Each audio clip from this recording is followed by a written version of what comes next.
Welcome back to the DRoBets channel. Happy Saturday. We have reached week 5 of the 2025 MLS season. Today, I have got 5 player props for you. I've got an underdog fantasy slate. It is a very interesting week of MLS as we will talk about. But first, let's look back at last week's player props. We went 2-3 overall, but we did hit that Lukic shot prop from the Philadelphia game that was plus 165. So we lost about a third of a unit, but after a couple of rough starts, player props. I think we got really close last week. I think the reads were good, and I'm starting to really hone in on this. I'm getting really familiar with the markets now, doing this for the first time. So, yeah, I dug into the slate today, spent a couple hours on it. I love the 5 plays we have today, if I'm going to be honest. And I'll talk about one game where I just emptied the clip on it. So stay tuned. A couple of things first off. Can you give me the thumbs up? Can you give me the subscribe? If you've been cashing, we are 4-0 on our best bets videos. Be sure to watch week 5. But it really helps me grow the channel. Give me a comment. And then my second request for this video is please watch it through. Listen to why I am making these plays, because in week 5, it is an international break. Many teams are missing 2, 3, 4, 5, 6 starters from their lineup. And I'm going to tell you why I'm making these plays. And I think there are spots that aren't going to be there most of the season, but they're here today because of the different, international breaks and players missing and things like that. So listen to the video. I'm putting a unit on many of these plays, which I don't necessarily always do for player props. And then I'll give you that underdog fantasy slip at the end. So let's get right into it. 5 player props for MLS week 5. In my first play of the day, we are going to the Galaxy versus Minnesota United match starting at 3:30 Central Time, and we're going to go Gabriel Peck to have at least 4 shots coming in at minus 110. All right, now Peck leads the Galaxy with 21 shots this year, and he has 15 in his last 2 matches. So he's getting a lot of shots off, and you look at who they were playing.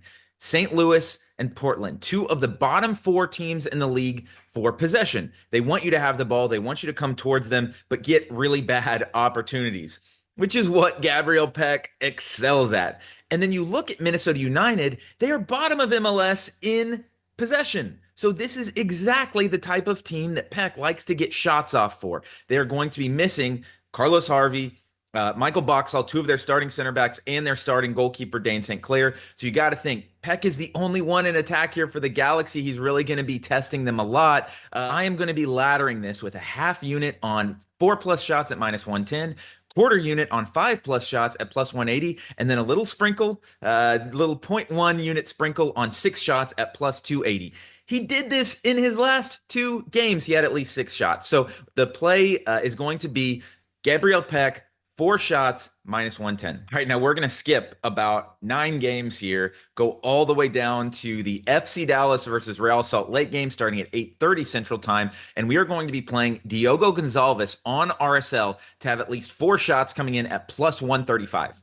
Now, Gonçalves, their new Portuguese number 10, he was moved from the wing to centrally last week against Houston, and he had 4 shots with 3 shots on target. So you love that for him to get at least 4 shots in this match at plus money. And then you look at the similar profile of players that FC Dallas has played against this season. They gave up 4 shots to Jack McGlynn on Houston. They gave up 4 shots to Brian Gutierrez, 3 shots to Cole Bassett, and 3 shots to Georgi Mihailovic on Colorado. So, you combine them 2 with RSL. And then the other thing about this is RSL is going to be missing Diego Luna and Dominic Marchuk, who are both out on international duty, and they take a lot of the shots away. I would expect Gonçalves to play right in the center of the park, and to get 4 shots when 2 of RSL's 3 biggest shot creators are missing. Love that play at West plus 135. And then FC Dallas, they give up, they have the 3rd lowest possession in MLS. So they love to give the ball to the other team. And they are going to be having a player making his MLS debut at goalkeeper Michael Collodi with Martin Pass out on international duty. So for RSL number 10 to get 4 shots in this match at home, plus 135, I love it. Full unit on that play. Now, when I was doing my handicapping this morning and looking at all the numbers, when I saw this line, I went like this, because we are going to get Albert Rusnak for Seattle to have at least 3 shots coming in at minus 120. That line is not a mistake. You see the screenshot. Welcome back, folks. So that line was a mistake by the books real quick. As I was editing this video, the number changed about 20 cents. I still like it. Maybe just play, the four over four or something like that. But let's get on with the video. So I was expecting to see Rusnak 4+ shots at -150 or something like that because this is a Seattle home game. And this year in Seattle home games, Albert Rusnak has had at least 5 shots in both of those. And in one of those games, he only played 55 minutes. Now, looking back at previous years, I understand why the line is at this number, but look at the circumstances around this matchup. No Jordan Morris, no Pedro de la Vega. Rusnak is going to be counted on completely to take the shots here and create the offense. Now, I get it. Houston doesn't give up a ton of shots. They're like right at the bottom of MLS in shots allowed, but that was with Jack McGlenn in games, and he is running the center of midfield for them. He's their best player. Great acquisition, but he rightly was called up for the national team. So I think that really hurts them going all the way up to Seattle in a scenario where, as I already mentioned, Rusnak has had at least 5 shots in his 2 home games this season. So I'm personally putting a full unit on the 3+ shots at -120. I put a half unit on 4+ shots at +216. And I put a quarter unit on 5 shots at +580 to do something that he has done in both home games this year. So that is going to be the third play, Albert Rusnak, 3+ shots, -120 with the ladder. All right, so this last match, we are going to have 2 plays in, and it is going to be the Chicago Vancouver match. And when I was digging into this one, it's just like the books don't take into account the players that are missing. So let's get this out of the way first. 6 of the top 10 minutes played for Vancouver are out in this match. Yes, they are the best team in MLS through the first month of the season. That is not the team that is going to be playing tonight. They're missing 2 of their starting 3 center backs, Tristan Blackman and Sam Adekubi. Their 2 best midfielders, Andres Cubas and Pedro Vite. 2 starting forwards, Brian White and Ryan Gauld, and also one of their starting wingers in Ali Ahmed. So it's Jaden Nelson and what? And then the Chicago Fire are going to be missing Amari Glasgow, who has been a really good winger for them, Brian Gutierrez in midfield, and Kellen Acosta in midfield. So right off the bat, that is the situation going into this match. So the first play is going to be pretty simple. Hugo Kuipers to have 3 shots at +110. He's only hit this in 2 out of his first 4 matches, so I get why this number is the way it is. But you got to look and see, okay, one of those matches was without Brian Gutierrez, who does take a shot or 2 away from him during a match. He's not afraid to shoot when maybe he should pass sometimes.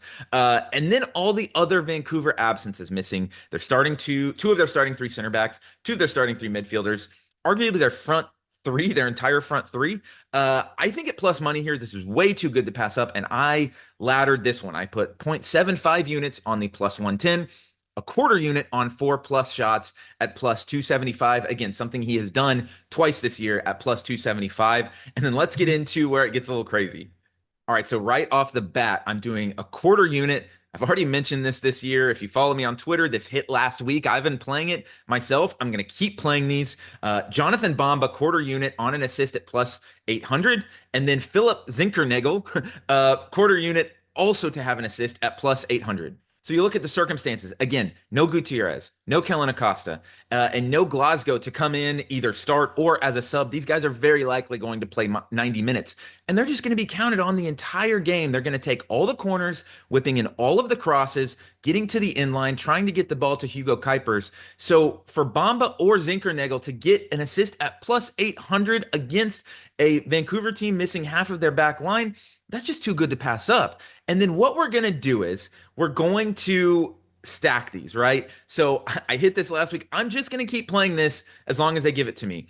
Bamba assist, Kuipers goal, Zinkernagel assist, Kuipers goal. We're doing those 2 separately. They're both coming in at +1800. You're telling me this has to happen twice in a season, basically, to have really nice ROI against a team missing starting 2 center backs, starting 2 midfielders. And then I'm doing 0.1 unit, just like a little bit on all 3 of these happening. Kuipers goal, Zinkernagel assist, and a Bamba assist. And then I'm doing $1, okay? It is 745 to 1 on those 3 happening, and then a Jaden Nelson assist.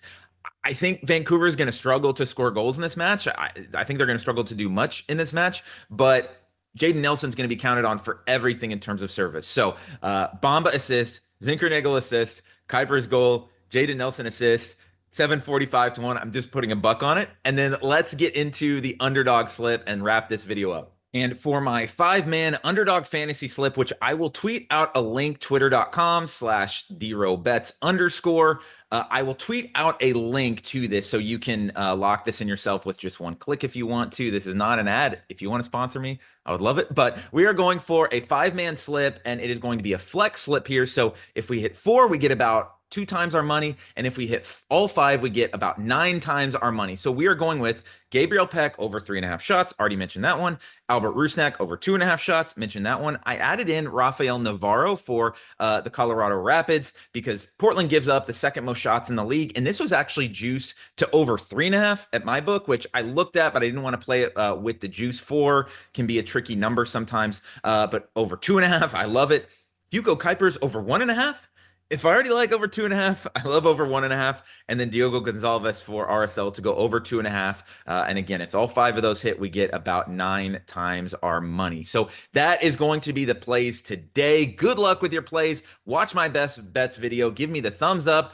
Enjoy your week 5 MLS slate.